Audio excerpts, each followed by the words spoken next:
우리에게 주시는 하나님의 말씀은 베드로전서 3장 8절부터 12절까지 말씀입니다.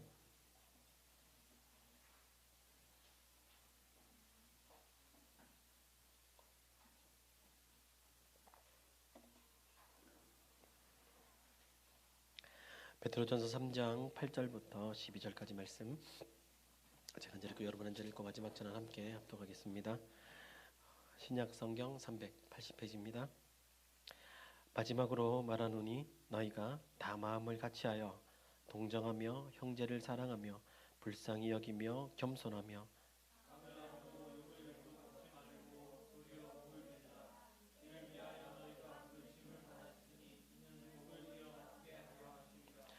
그러므로 생명을 사랑하고 좋은 날 보기를 원하는 자는 혀를 금하고 악한 말을 그치며 그 입술로 거짓을 말하지 말고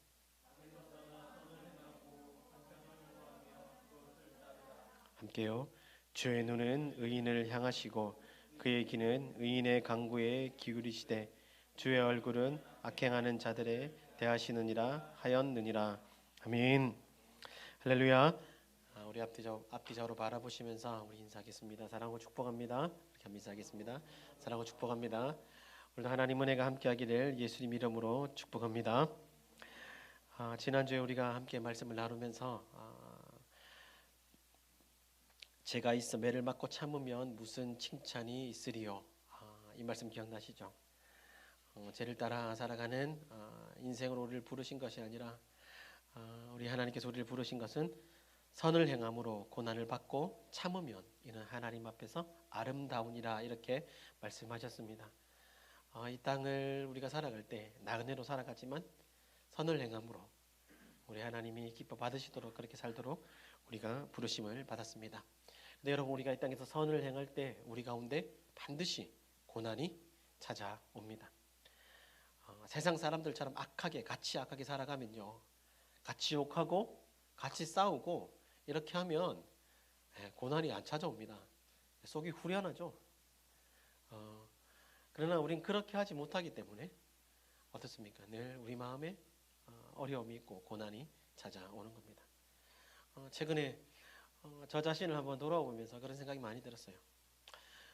선을 행함으로 그렇게 쭉 살아오면서 이 마음에 병이 되더라고요.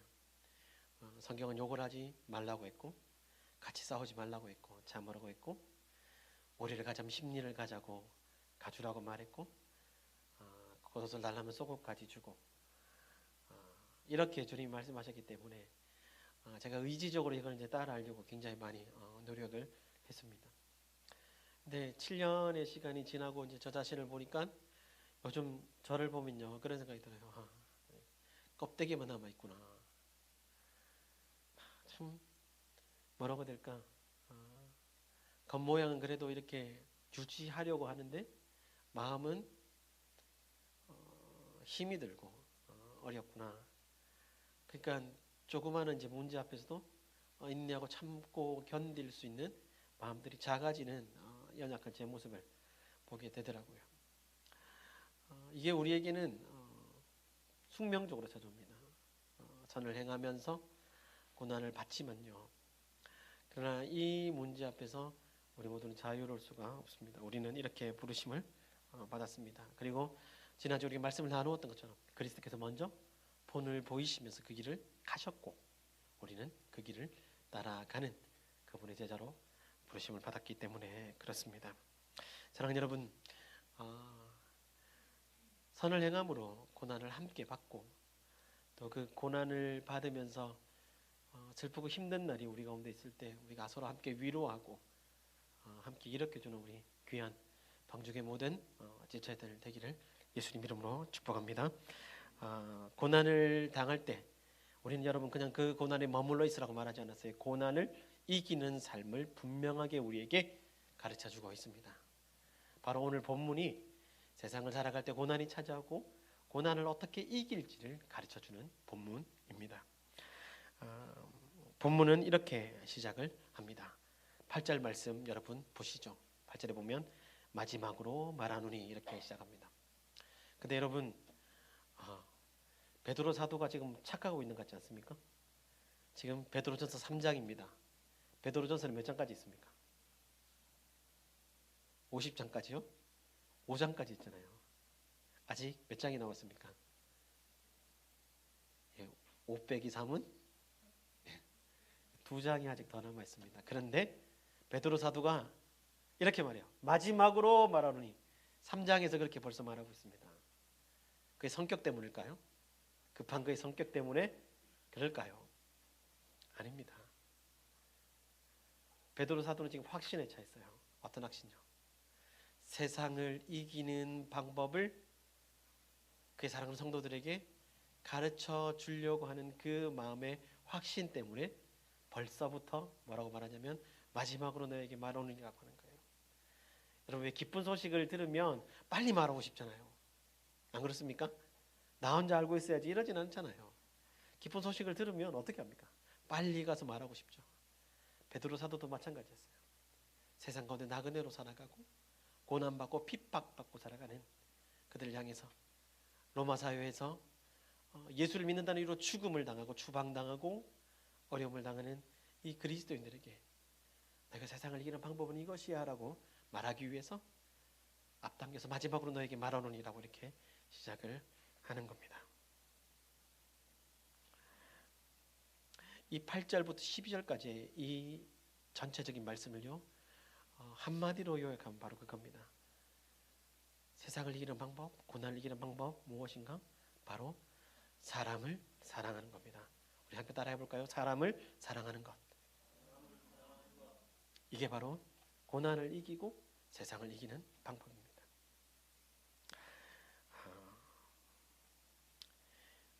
이렇게 요약을 하거든요. 형제를 사랑하고, 그리고 나를 핍박하고 내게 고난을 주는 자들을 사랑하고 생명을 사랑하는 일, 이것이 바로 고난을 이기는 방법이다 라고 이렇게 우리에게 알려줍니다.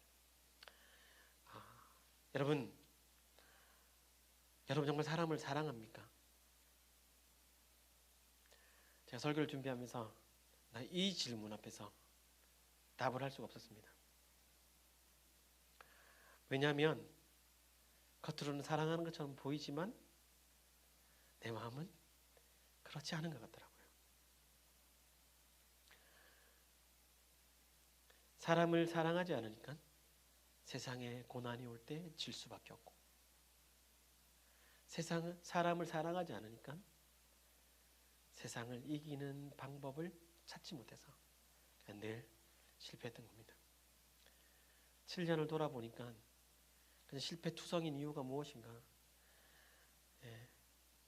이론적으로는 사람을 사랑하는 게 맞지만 내 마음속 깊은 곳에서는 내가 진짜 사람을 사랑하지 않는구나. 내가 내 가족을 정말 사랑하지 않는구나. 내가 성도들을 진짜 사랑하지 않는구나. 함께 살아가는 사역자들을 사랑하지 않는구나. 거기에 딱 막혀버린 거예요. 여러분, 오늘 이 말씀 앞에서 여러분 사람을 진짜로 사랑합니까?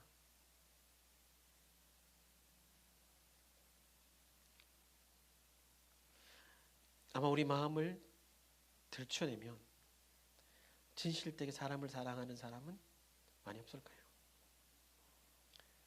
그냥 형식적으로 사람을 대하죠. 어느 정도 거리를 두죠. 사랑할 만한 사람, 내게 잘해주는 사람, 이런 사람들은 사랑하죠. 그러나 나의 눈 밖에 나 있는 사람, 그 사람은 미워하고 무시하죠.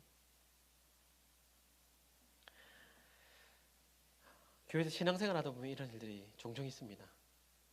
둘도 없이 친하게 지내던 형제 자매가 어느 날 뭐가 돼 있어요? 원수가 되어 있어요. 서로 아끼고 사랑하던 집사들끼리 서로 좋았는데 어느 날 원수가 됐죠. 그럼 어떻게 합니까? 안 보면 되지. 꼴 보기 싫어.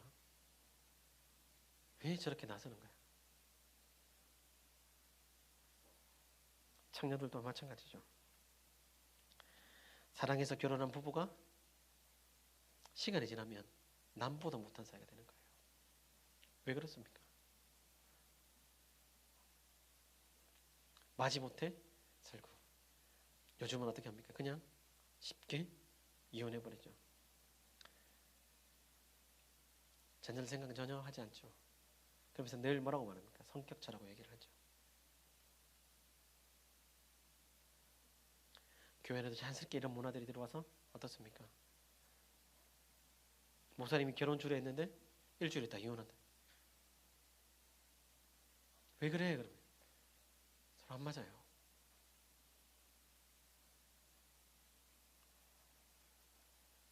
스승과 제자로 만나서 서로 존경하고 존중하고 가르치고 배우고 그렇게 좋던 사이가 일이 틀어지고 나면 어떻게 합니까?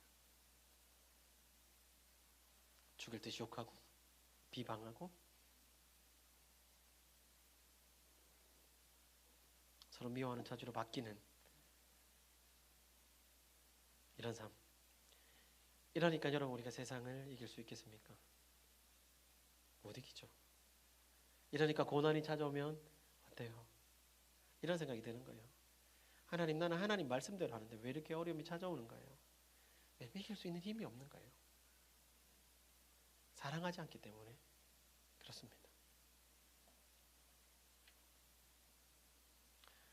부모가 여러분 자식을 처음 낳고 나면 얼마나 이쁜지 아주 생생하거든요. 시간이 지나면서 어떻게 돼요? 서로 죽일 듯이 쳐다보지도 않고 형제 간에도 마찬가지고. 이게 여러분 바깥에서 일어나는 일이 아니라 예수 믿는 우리 안에서 일어나는 일이라는 거예요. 얼마나 가슴 아픈 일입니까? 이 문제가 해결되지 않으니까 세상에 나가면 어때요? 감당할 힘이 없는 거죠. 그래서 조그만 문제 앞에서도 민감해지고 짜증이 나고 분노하고 화가 나고 다 싫어지는 거죠. 혹시 지금 내 영적인 삶이 이렇다면요, 나는 심각하게 병들어 있는 겁니다. 그 병의 원인은 무엇이냐면 사람을 사랑하는 법을 잃어버린 거예요. 예수님 우리에게 이렇게 말씀하셨죠. 너희가 너희를 사랑하는 자를 사랑하면 무슨 상이 있으리요? 세리도 이같이 하느니라.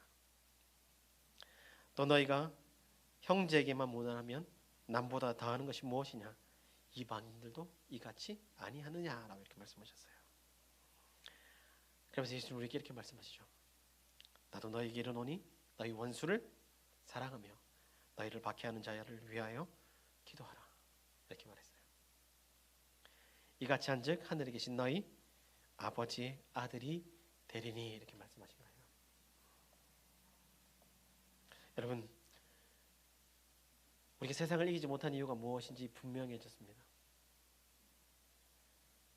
내가 가정에서 일어나는 이 고난과 세상에서 일어나는 이 고난을 이기지 못한 이유가 분명해졌습니다.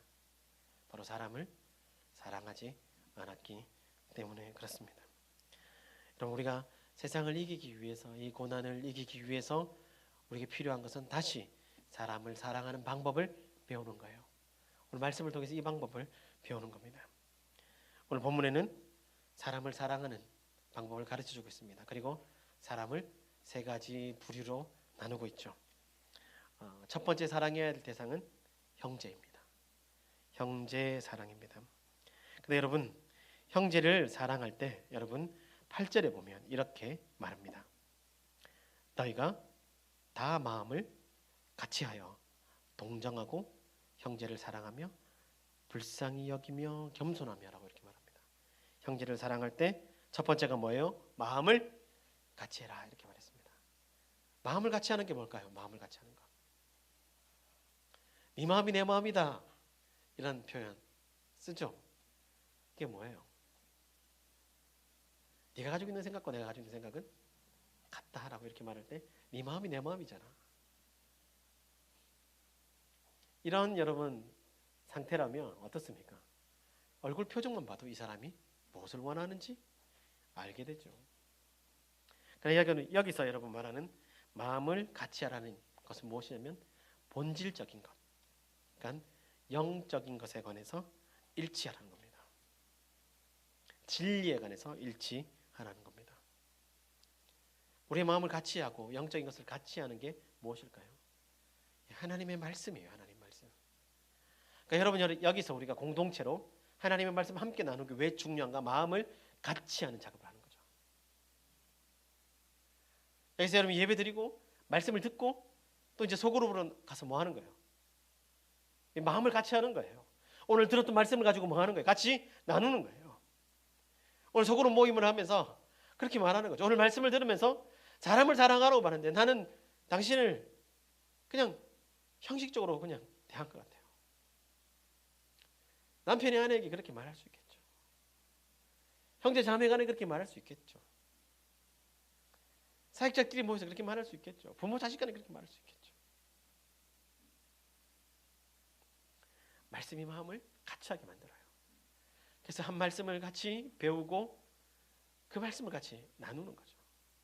이 일을 가장 먼저 하라고 말했습니다.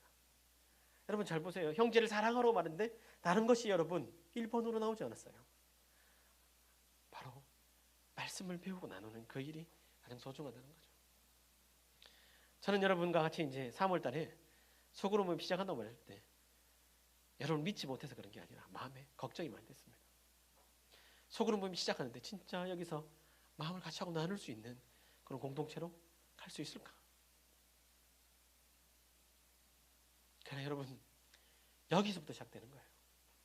여기서 하나님 주신 말씀을 받고 거기서 여러분 성령께서 내 마음에 찔림을 주실 때 소그룹 모임 가서 그것을 함께 나누는 거예요. 내가 그렇게 하죠. 집에 가서 뭐해요? 여보, 내가 당신을 사랑해서 결혼했는데 내가 당신을 그렇게 사랑하지 못했던 것 같아. 너무 형식적으로 내가 그렇게 했던 것 같아. 얘들아, 내가 너희들 처음 봤을 때 내가 널 얼마나 사랑했는지 몰라. 그거 하면서 니네 모습을 보면서 니를 사랑하지 못했던 것 같아. 그 일을 하는 거죠. 사랑하는 여러분, 마음을 같이 하는 공동체가 되기를 축복합니다. 말씀을 배우는 이 자리가 얼마나 소중한지 몰라요. 말씀을 배우는 그 자리가 얼마나 소중한지 몰라요. 여러분, 마음을 같이 하는 이 자리에 여러분의 생명 걸고 이 자리를 사수하는 우리 모두가 되기를 예수님 이름으로 축복합니다. 두 번째가 뭐냐면 동정함이라고 우리 성경에 되어 있습니다. 옛날 성경은 뭐냐면 체휼하다라고 되어 있었습니다. 체휼하다 많이 어렵죠. 우리 성경은 동정하다라고 이렇게 말했습니다. 동정하다는 말의 의미가 뭘까요? 같이 느끼는 거예요. 같이 느끼는 거. 어느 부봉사 목사님이 제가 전사 시절에 와가지고 설교를 할 때 그런 얘기를 하신 적이 있어요. 성도들이 자기가 목회를 할 때 성도들이 가장 은혜 받았을 때가 언젠가 우스갯소리를 하시는 얘기인데 뼈가 있더라고요. 성도들이 어떤 설교를 해도 그렇게 많이 은혜를 받지 못했는데 진짜 은혜를 받았을 때가 딱 한 번 자기 눈에 보이더래요. 그때가 언제냐면 자기 목사님 아들이 대학 시험에 떨어졌을 때 성도들이 그렇게 좋아하더래요. 그렇게 은혜를 많이 받더래요. 그분이 그냥 그렇게 말했지만 뼈 있는 얘기죠.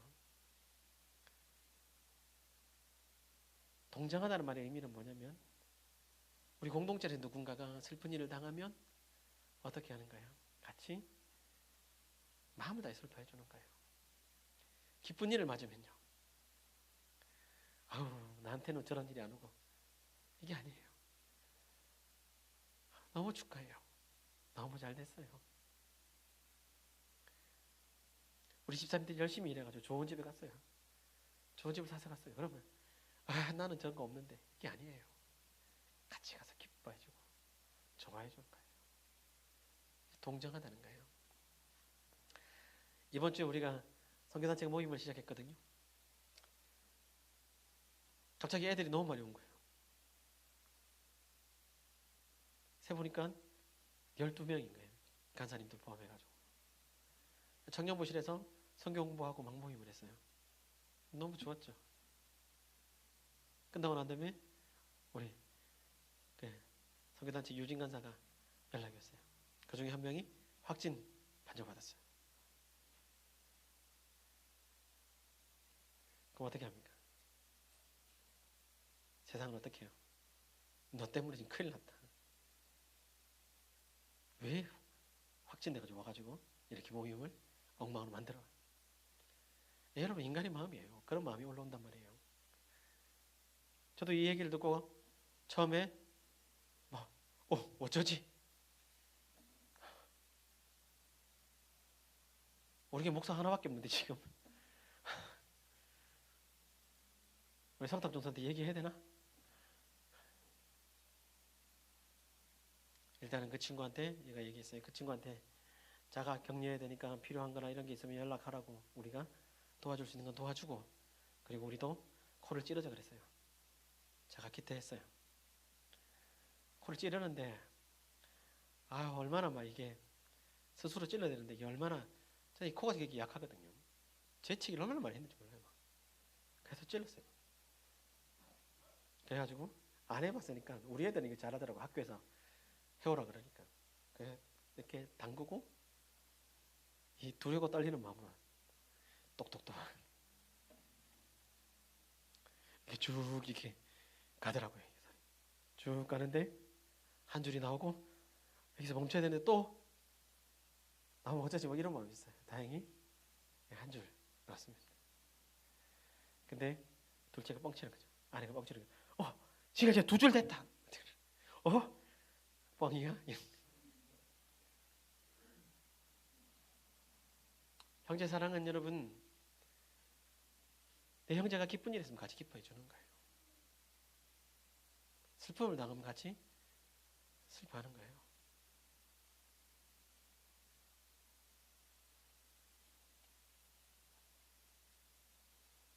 성경에 분명히 말하죠. 웃는 자와 함께 웃고 우는 자와 함께 울라라고 말하죠. 그 형제 사랑의 세 번째가 뭐냐면 불쌍히 여기라 그랬어요. 불쌍히 여기라. 우리가 여러분 그 사람의 약점이나 잘못을 볼 때 저도 이게 너무 안 되는 것 같아요. 아내와 남편과 자녀와 부모의 잘못을 볼 때, 약점을 볼 때, 친구와 그리스도인 형제자매의 잘못을 볼 때 우리가 어떻게 하냐는 거예요. 불쌍히 여기냐는 거예요. 아니죠. 지적하죠.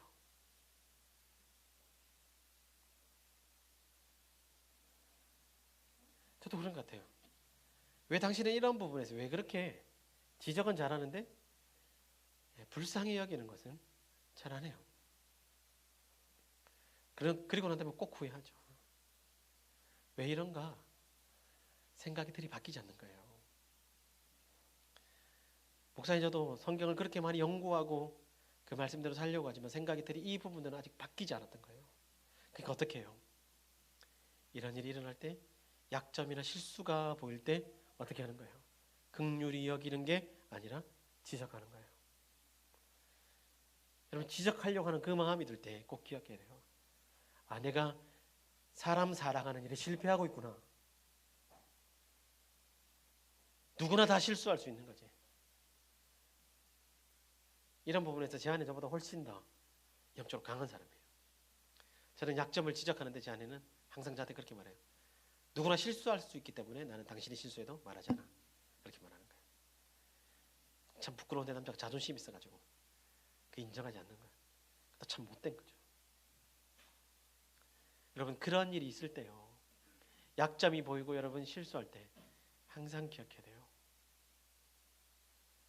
사람 사랑하는 방법을 기억해야 돼요. 그 실패하면요, 사람 사랑하는 법을 실패하는 거죠. 사랑 여러분, 그들의 약점이나 그들의 실수를 볼 때, 가정에서, 교회에서, 여러분 직장에서 그들을 불쌍히 여기는 마음, 주님이 우리를 불쌍히 여기신 것처럼 우리 그들을 불쌍히 여기는 마음을 회복하는 우리가 되기를 예수님 이름으로 축복합니다. 형제 사랑의 여러분, 형제 사랑의 마지막이 뭐냐면요, 겸손하랍니다. 겸손하라. 불쌍히 여기며 겸손하며라고 말했습니다. 겸손하면 떠오르는 게 있죠. 빌립보서 2장에 예수 그리스도의 마음이 떠오르죠. 겸손은 다른 게 아니에요. 종이 되어 섬기는 거예요. 여러분, 저를 한번 보세요. 교만과 겸손은 차이가 쉽게 구분할 수 있습니다. 섬기는 사람은 겸손한 사람이에요. 대우를 받으려고 하는 사람은 교만한 사람입니다. 가정에서 대우를 받으려고 하는 사람은 교만한 사람입니다. 그러나 섬기는 사람은 겸손한 사람입니다. 교회에서 대우를 받으려고 하는 사람은 교만한 사람입니다. 그러나 섬기는 사람은 겸손한 사람이죠. 사랑하는 여러분, 낮은 자리에서 예수님이 종으로 오셔서 우리를 섬겼던 것처럼 우리 모두도 종으로 섬기는 귀한 은혜가 있기를 예수님 이름으로 축복합니다. 이것이 여러분 첫 번째 형제 사랑입니다. 두 번째는 핍박자를 사랑하라고 그랬어요. 세상을 향해 눈을 돌리는 거예요. 이제 우리에게 구원을 주는 그 주 원인, 우리가 늘 핍박을 받는 이 세상을 향해서 우리의 눈을 돌려서 그 핍박자들을 어떻게 하라고요? 사랑해야 돼요. 근데 여러분 9절에서 분명히 말하죠. 악을 악으로 욕을 욕으로 갚지 말고 도리어 복을 빌라 이렇게 말합니다.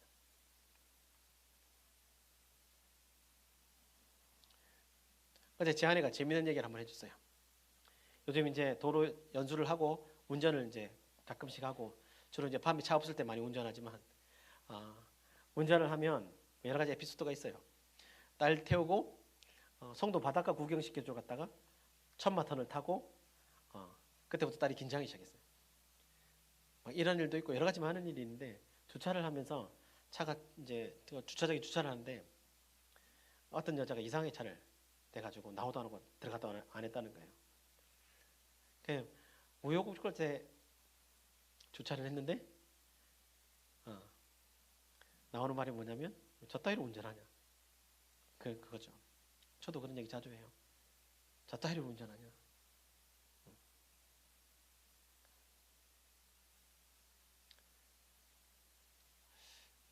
우리 사고방식이 그런 것 같아요.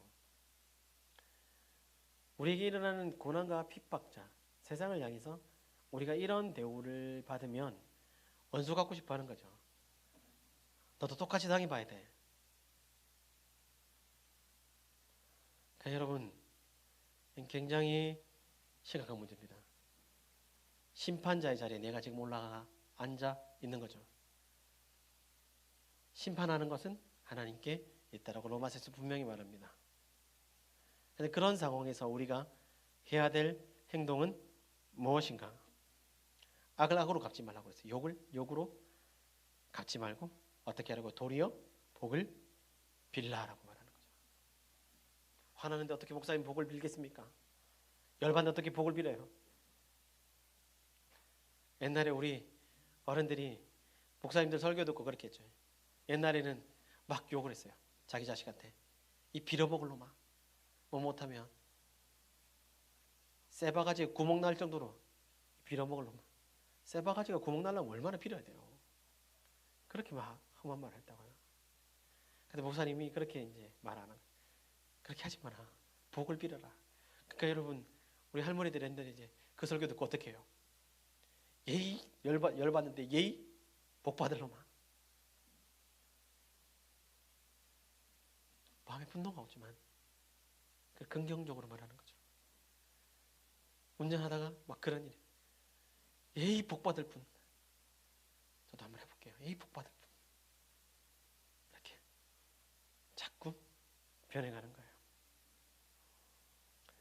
그때 마음속으로 생각하는 게 원수 갚는 것이 내게 있는 것이 아니라 원수 갚는 것은 하나님께 있다라고 로마서 12장 19절에서 분명히 말씀하고 있는 것을 기억해야 됩니다.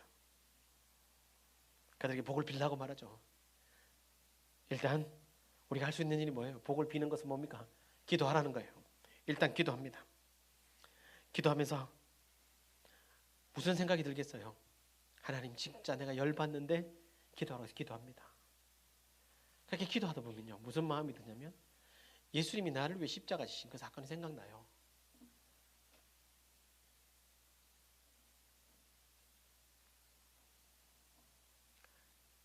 십자가 사건이 떠오르면 마음속에 그 사람을 불쌍히 여기는 마음이 들더라고요.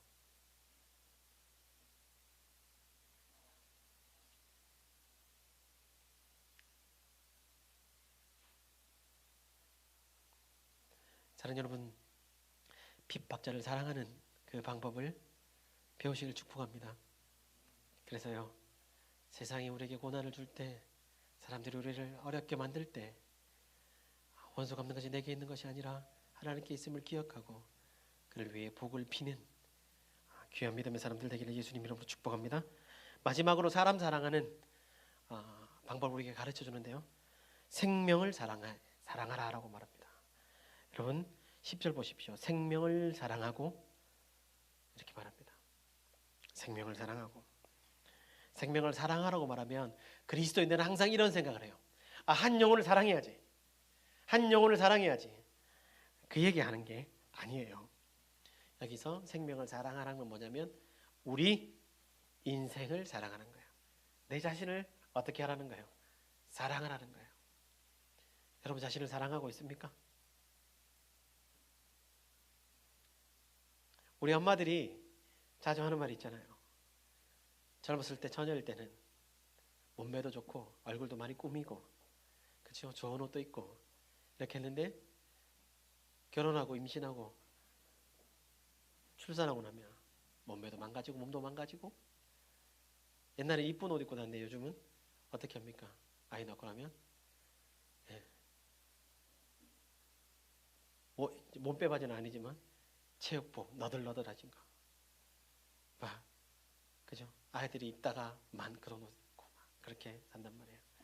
그러면서 그런 생각하죠. 아유, 내 인생이 왜 이렇게 됐지? 젊은 청년들을 보면서 쟤들은 이쁜데 나도 저럴 때가 있었지. 그러면서 자기를 사랑하지 않는다고요. 그러나 자기 사랑하는 법을 배우라고 지금 말하고 있어요. 내가 비록 이렇게 됐지만 하나님 나에게 생명의 유업을 있게 하신 거잖아요. 나를 통해서 이 아이가 이 세상에 나왔고 나를 통해서 이 아이가 지금도 세상에서 당당하게 살아가고 있는 거잖아요. 이 우리 인생을 사랑하라 이 말의 의미를 다르게 해석을 하면요, 하나님이 한 번밖에 주시지 않은 이 인생을 어떻게 하는 거예요? 즐기라는 거예요. 어떻게 해요? 주 안에서 즐기는 거라고요. 여러분 인생을 살면서 여러분 여행을 가는 것이 죄입니까? 아니에요. 즐기는 거예요. 주일날 여행 가는 게 죄지만요, 여행 즐기는 거예요. 즐기라고 그랬어요. 내 자신을 위해서 여러분 좋은 것을 투자하는 것이 죄입니까? 아니에요. 즐기라 그랬어요. 사치가 죄죠. 근데 우리는 여러분, 나는 그리스도인이기 때문에 나는 그냥 빈궁하게 살아야 돼, 궁핍하게 살아야 돼. 아니에요. 세상의 좋은 것들을 즐기는 거예요. 죄가 되지 않는 범위 안에서. 그게 뭐냐면 생명을 사랑하는 거예요. 근데 우리는 이 일들을 하지 않아요.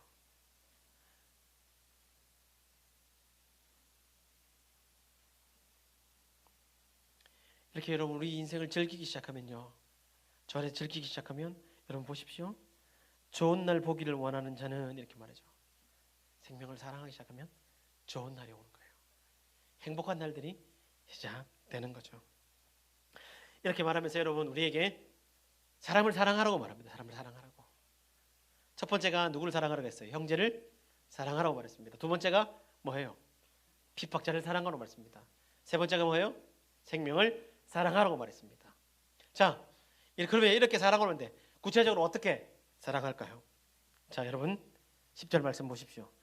혀를 금하며라고 말했습니다. 혀를 금하고가 뭐예요? 하고 싶은 대로 막 말하지 말아요. 아까 복을 빌라라고 그렇게 말했죠. 욕을 욕으로 갚지 말고 복을 빌라라고 말했죠. 혀를 금하는 것은 무엇인가? 바로 이거예요. 사람에게 칭찬의 말, 긍정의 말을 해주는 거예요.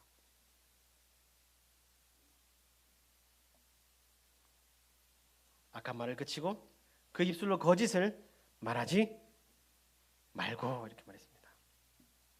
악에서 떠나 선을 행하고 화평을 구하며 그것을 따르라라고 이렇게 말했습니다. 이게 뭐냐면 사람을 사랑하는 구체적인 방법이에요. 한번 따라할까요? 혀를 금하고 악한 말을 그치고 그 입술로 거짓을 말하지 말고 악에서 떠나 선을 행하고 화평을 구하고 그것을 따르라. 이게 바로 구체적인 방법입니다. 이렇게 살아가면요, 여러분 12절에서 하나님이 이렇게 말씀하십니다. 우리에게 주신 축복이 무엇인가? 우리에게 약속하시죠. 12절 말씀 우리 같이 한번 읽어보겠습니다. 시작. 주의 눈은 의인을 향하시고 그의 귀는 의인의 간구에 기울이시되 주의 얼굴은 악행하는 자들에게 대하시느니라 하였느니라. 아멘. 주의 눈은 의인을 향하신다고 그랬어요. 그의 귀는 의인의 간구에 귀를 기울이신다고 약속하셨어요. 악행하는 자들을 하나님이 어떻게 하신다고요? 주의 얼굴로 대하신다고 말했어요.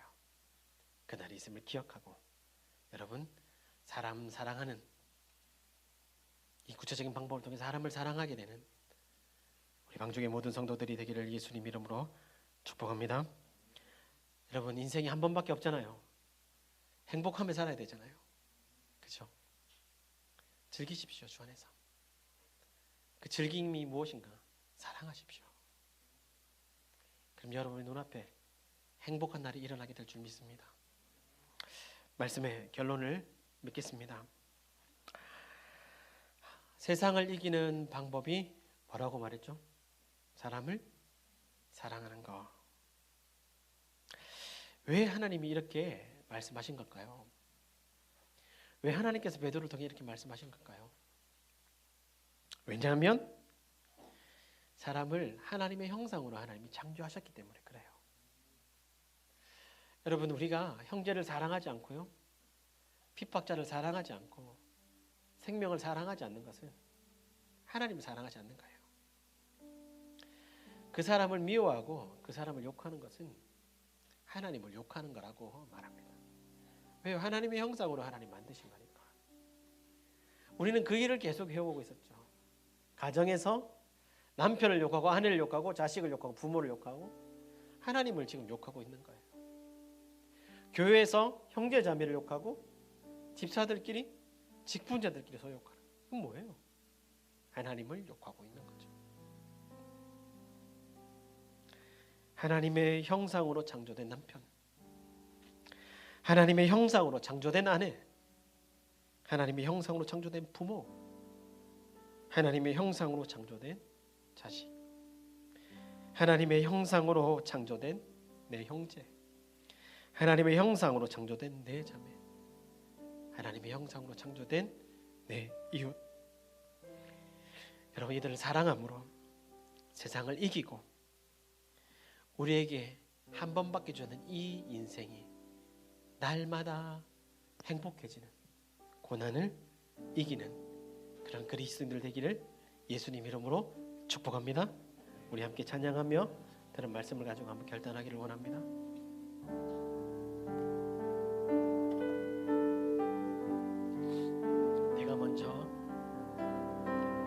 내가 먼저 손 내밀지 못하고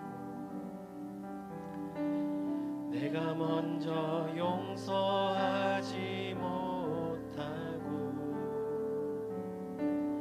내가 먼저 웃음 주지 못하고 이렇게 머뭇거리고 있네. 그가 먼저 손 내밀길 원하고 그가 먼저 용서하길 원하고 그가 먼저 웃음 주길 원했네. 나는 어찌 된 사람인가.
내가 먼저 섬겨주지 못하고 내가 먼저 섬겨주지 못하고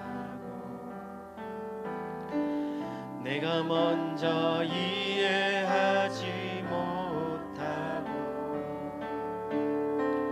내가 먼저 높여주지 못하고 이렇게 고집 부리고 있네. 그가 먼저 섬겨주길 원했고 그가 먼저 이해하길 원했고 그가 먼저 높여주길 원했네. 나는 어찌 된 사람인가.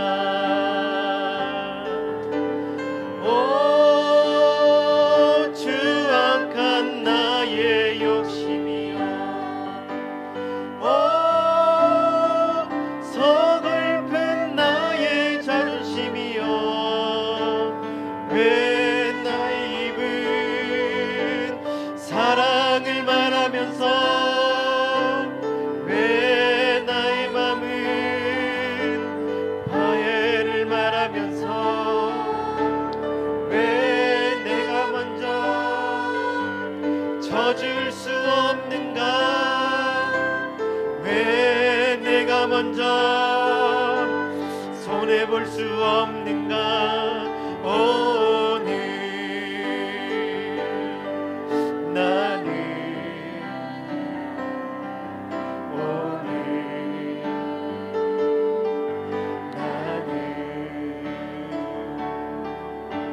주님 앞에서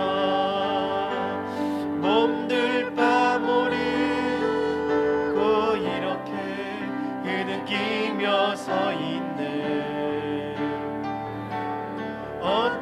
어찌할 수 없는 이 맘을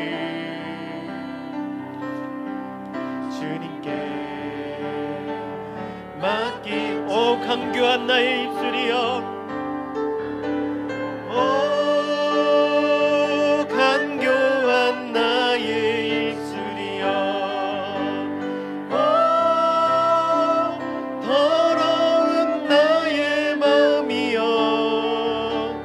왜 나의 입은 사랑을 말하면서 왜 나의 맘은 화해를 말하면서 왜 내가 먼저 져줄 수 없는가. 왜 내가 먼저 손해볼 수 없는가.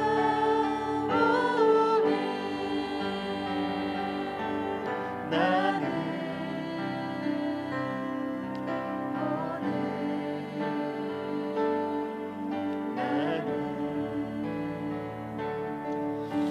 주님 앞에서 몸둘 바 모르고 이렇게 흐느끼며 서 있네. 어찌할 수 없는 이 맘을 주님께 맡긴 채로 우리 같이 한번 기도합시다.